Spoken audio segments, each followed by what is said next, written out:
I was nothing more than a convenient accessory, someone to pay the bills and provide stability while Karen pursued her curated version of perfection.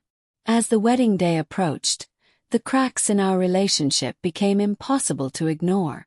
Karen spent hours on the phone with Vivian and Lisa, obsessing over every detail of the event. The guest list, the decorations, the menu. Every aspect was carefully orchestrated to impress. I was rarely included in these conversations. Whenever I tried to join in, Karen would dismiss me with a quick, "Don't worry about it," or "This isn't really your thing." But it wasn't just the wedding that created tension between us. Karen's social media presence had become another sore point. One evening, I glanced at her phone as she posted yet another picture of herself in a designer dress. The caption read, "Grateful for this fabulous life and the amazing people who make it possible." Amazing people. I couldn't help but wonder if I even made the list. The distance between us grew wider with each passing day. Conversations became strained, our shared laughter a distant memory. I felt like I was living with a stranger, someone more invested in likes and comments than in the man she had promised to spend her life with.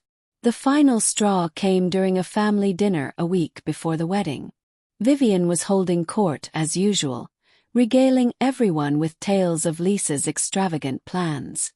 "This wedding is going to be talked about for years," she said with a self-satisfied smile.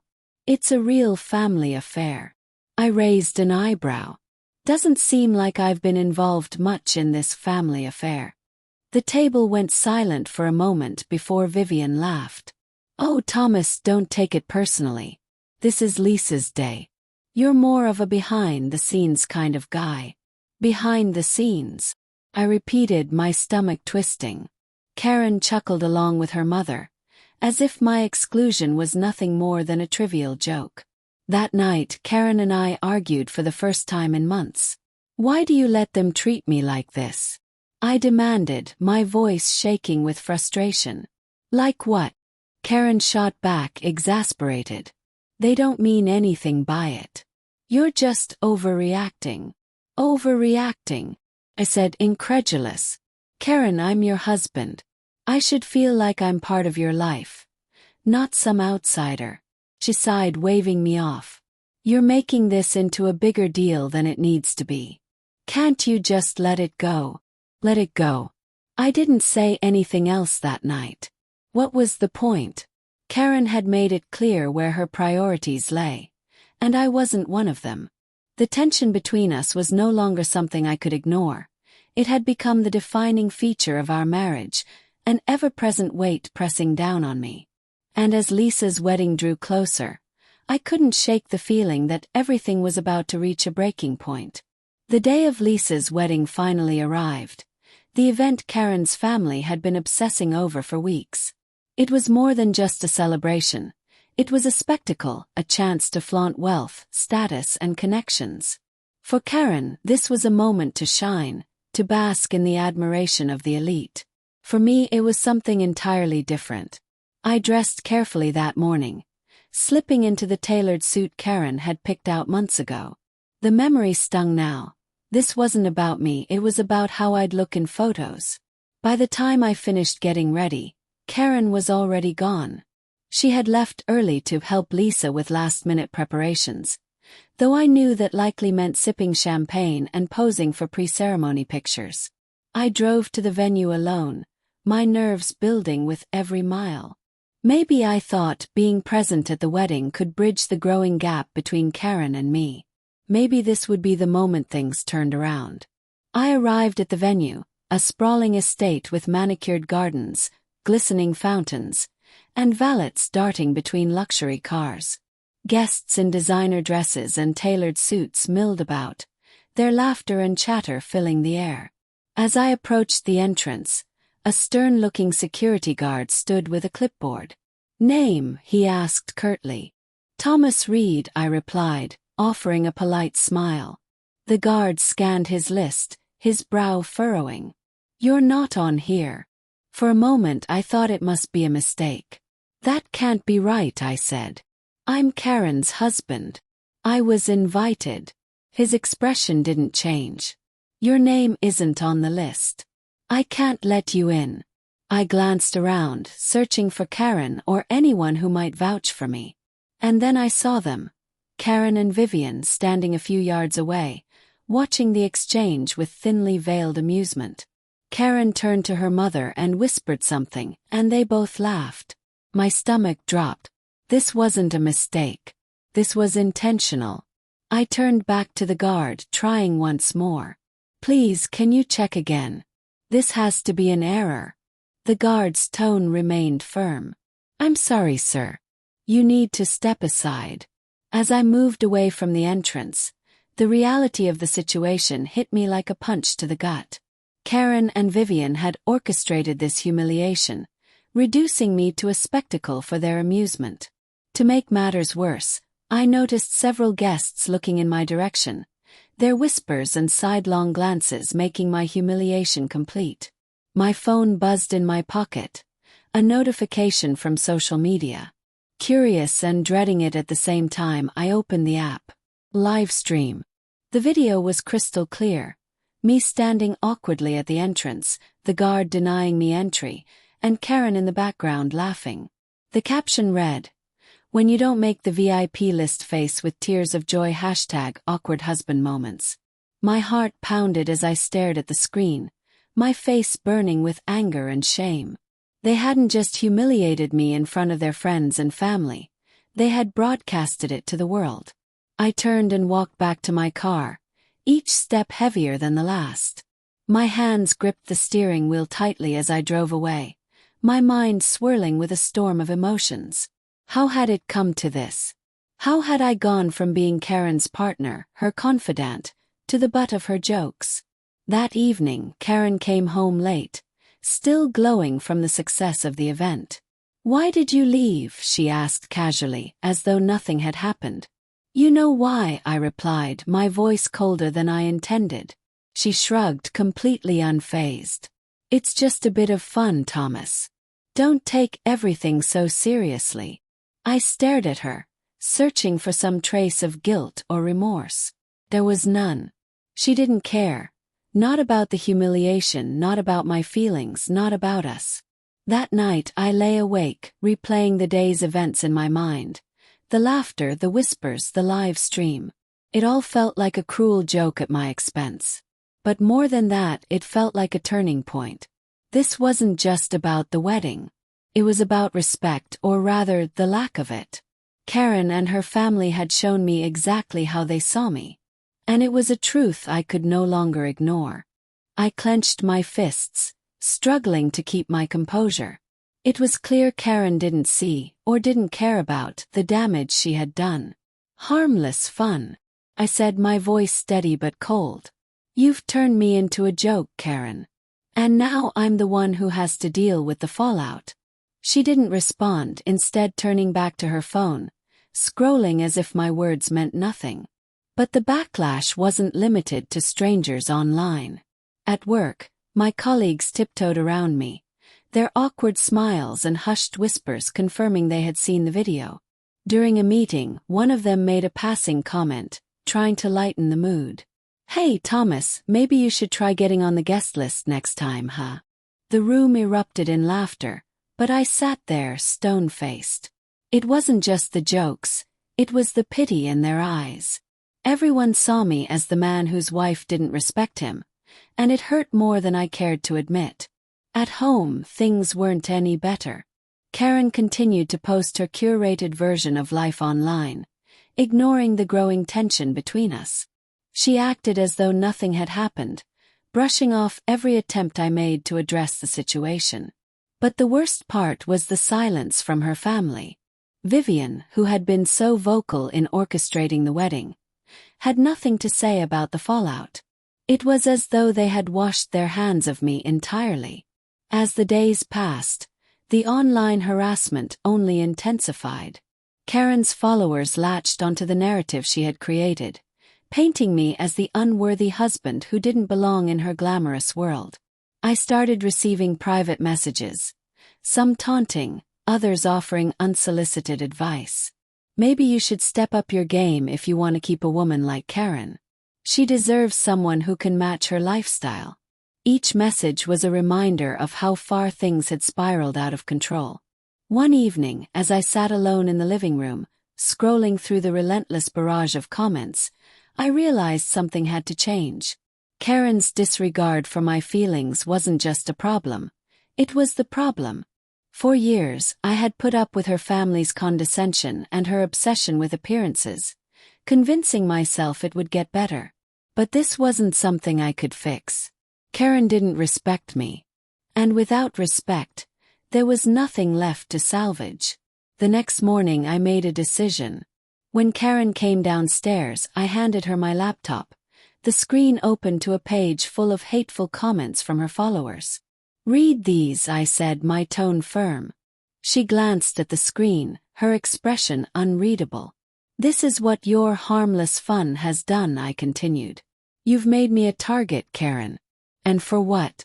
To entertain your audience." She looked at me, for once at a loss for words. "I'm done," I said simply. "I won't be part of this anymore." I left the house that day with a sense of clarity I hadn't felt in years. For the first time, I realized I didn't need Karen's approval, or her family's, for validation. The backlash had been painful, but it had also been eye-opening. It was time to reclaim my dignity and focus on what truly mattered, rebuilding my life on my terms. The morning after my declaration, the house felt unusually quiet. Karen hadn't said much when I walked out the door the previous night, and I suspected she was still trying to process the situation. For once, I didn't care what she thought.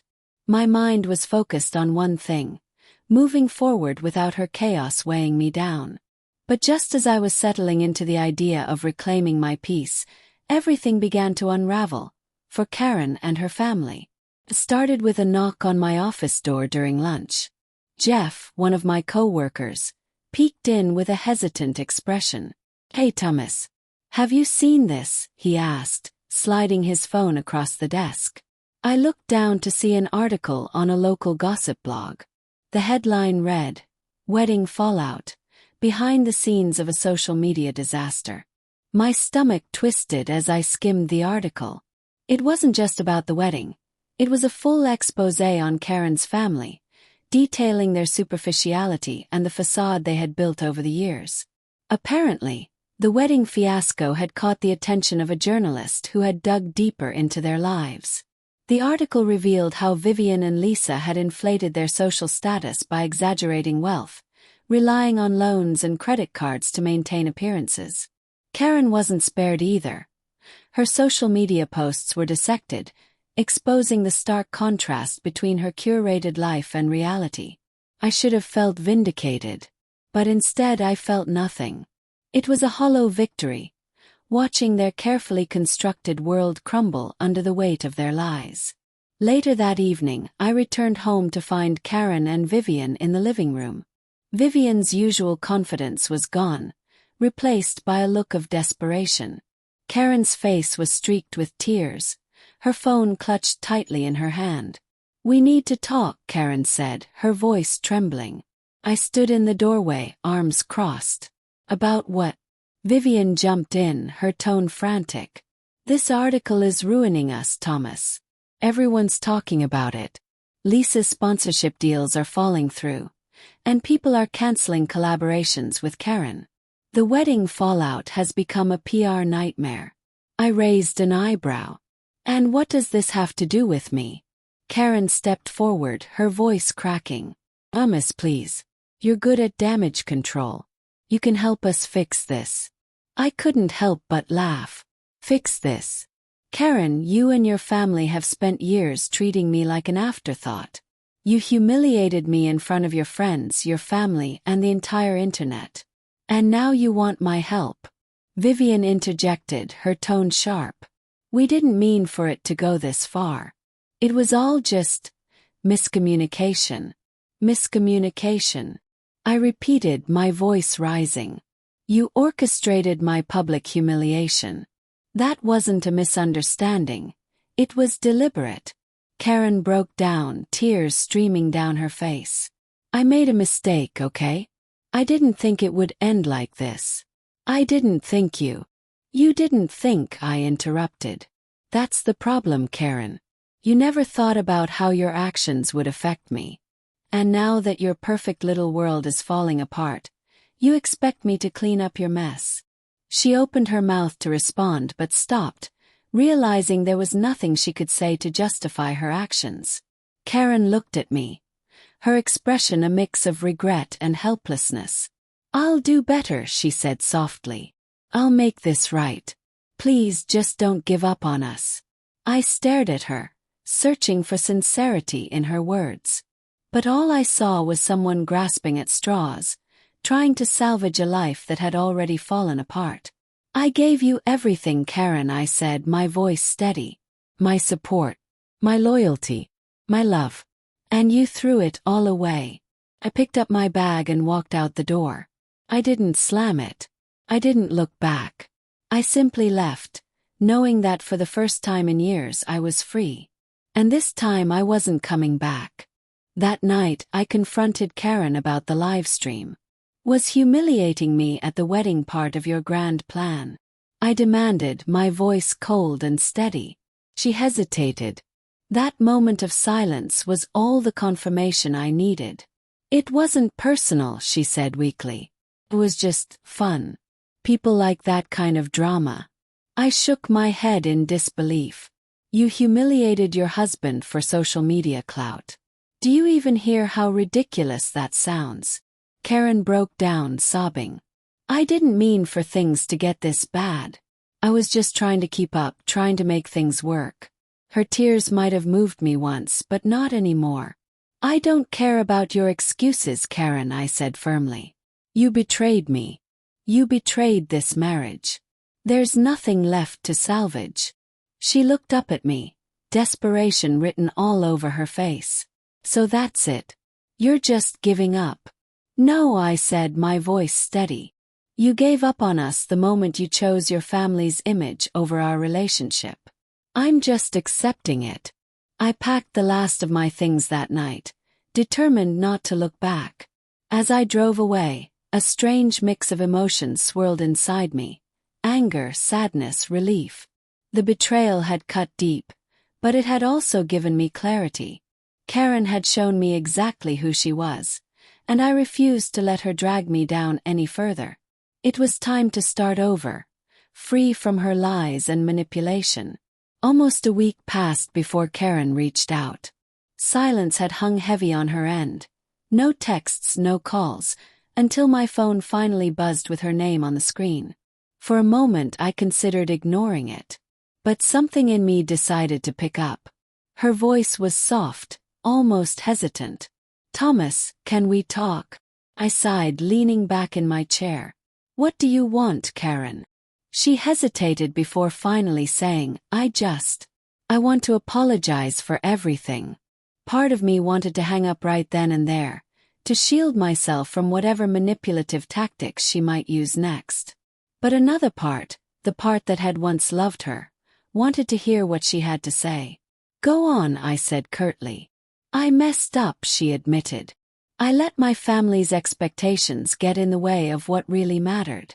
I hurt you, Thomas, and I don't even know how to begin making it right. Her voice cracked, and for a brief moment, I thought she might actually be sincere. Is this about the money, Karen? I asked, cutting straight to the point. Or is it about your reputation falling apart now that everyone knows the truth? Silence. Then softly, it's not about the money. It's about us. About how I took you for granted. How I got so caught up in appearances that I lost sight of what we had. I let out a hollow laugh. What we had? I repeated. Karen, you didn't just take me for granted. You humiliated me. You lied to me. You used me. Do you even understand the damage you've done? Her sobs came in earnest then, her voice barely above a whisper. No, Thomas. I know I don't deserve your forgiveness. But I can't believe how far I let things go. I've lost everything and it's my fault. Her words hung in the air, heavy with regret. But I couldn't let myself soften. Not yet. Karen, I said, my tone firm. Do you even understand what forgiveness means? It's not just about saying you're sorry and expecting everything to go back to normal. It's about taking responsibility for your actions. About actually making changes. And from where I'm standing, all I see is someone who's sorry because they got caught. She was silent for a long moment, steadying her breathing. You're right, she admitted. I haven't earned your forgiveness. And maybe I never will. But I need you to know that I'm going to try. I'm going to make things right. Even if it's too late for us. For the first time, her words felt genuine. But that didn't mean I was ready to let her back into my life. I sighed, my tone softening slightly. I appreciate the apology, Karen. Really do. But you need to understand that this isn't something you can fix with words. You broke my trust. And that's not something I can easily get back. I know, she whispered. I just wanted you to know that I'm sorry. For everything. I closed my eyes, feeling a twinge of sadness despite my resolve. I hope you mean that, Karen. Really do. But forgiveness doesn't mean going back to the way things were. It means moving forward. Separately. After I ended the call, I sat in silence, reflecting on everything that had led to this moment. Karen's apology had felt sincere. But sincerity wasn't enough. She had made her choices, and now she had to live with the consequences. For me, the apology wasn't closure. It was confirmation. Confirmation that walking away had been the right decision. That night, I slept more peacefully than I had in months. Karen's words didn't change the fact that I had a new life to build. A life free from manipulation, humiliation, and toxic relationships. And for the first time in a long time, I felt hopeful about the future. My final message to Karen was brief and to the point. We're done, Karen. I wish you the best, but I'm moving on. Her last message arrived on a cool spring morning. I hope you find happiness, Thomas, she wrote. I'm sorry for everything.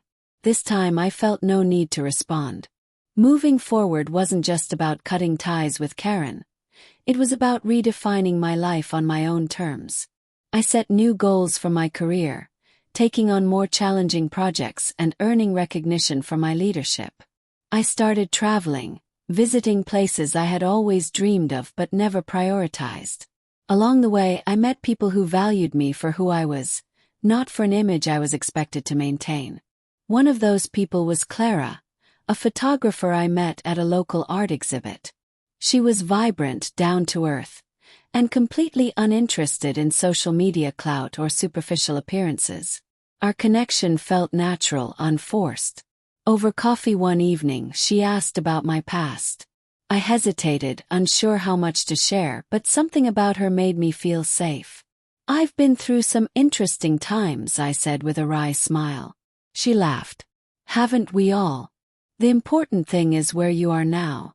Where I was now was a far cry from where I had been. That night, as I stood on my apartment balcony looking out at the city lights, I felt a sense of contentment I hadn't experienced in years. Karen and her family had once dictated my life, their expectations shaping every decision I made. But now they were just a chapter in my past, a chapter that had taught me valuable lessons about self-worth and resilience. Moving forward didn't mean forgetting the past.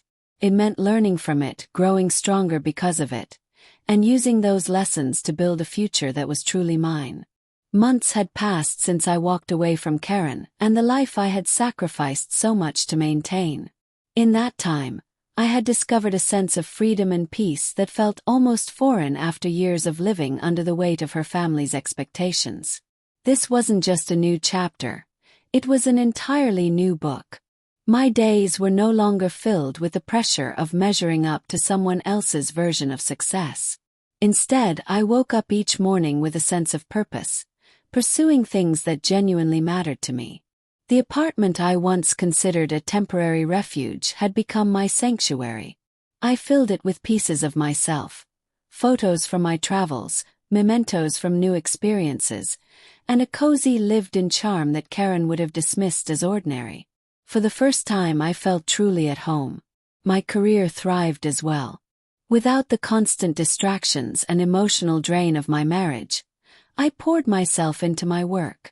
One particular project, a community development initiative I spearheaded, earned me recognition from local leaders and opened doors I hadn't dared dream of before.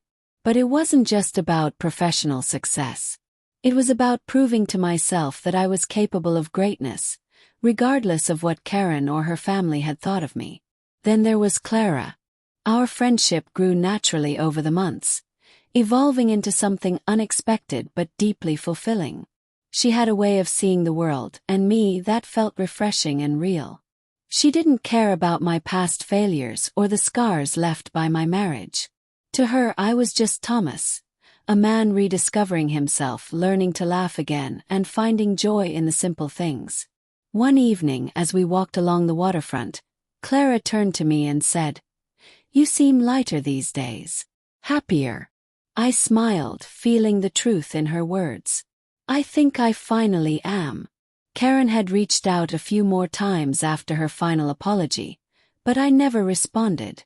It wasn't out of anger or bitterness. I had simply moved on. Forgiveness didn't mean reconciliation, and closure didn't require a conversation. I had given her enough of my time, my energy, my heart. Now, it was time to reserve those things for myself and the people who truly valued them.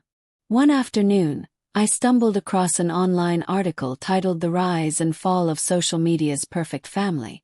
It was a thorough exposé detailing the financial ruin, reputational damage, and personal struggles that had followed the wedding debacle.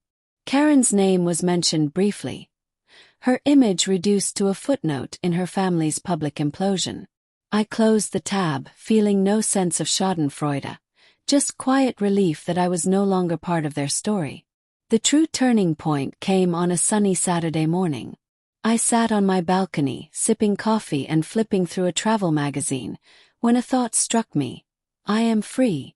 Truly, completely free. Free to go anywhere, do anything, and build a life that was entirely my own. The realization was both exhilarating and humbling. Over the next few weeks, I began planning a trip, a journey to the places I had always dreamed of but never prioritized. Clara, ever the adventurer, offered to join me for part of it, and I eagerly accepted. The trip felt symbolic, a physical representation of the emotional journey I had been on since leaving Karen. It wasn't about running away from the past. It was about embracing the future with open arms and an open heart. As I stood in the airport, boarding pass in hand, I glanced at my phone one last time. No messages from Karen. No lingering ties to the life I had left behind. I smiled, slipping my phone into my pocket and stepping onto the plane. The journey ahead was mine to define, filled with possibilities, growth, and the kind of happiness that comes from living authentically. Karen once said I wasn't enough. But I knew better now. I was more than enough. And I didn't need anyone else to validate that. The world was waiting. And for the first time in a long time, so was I.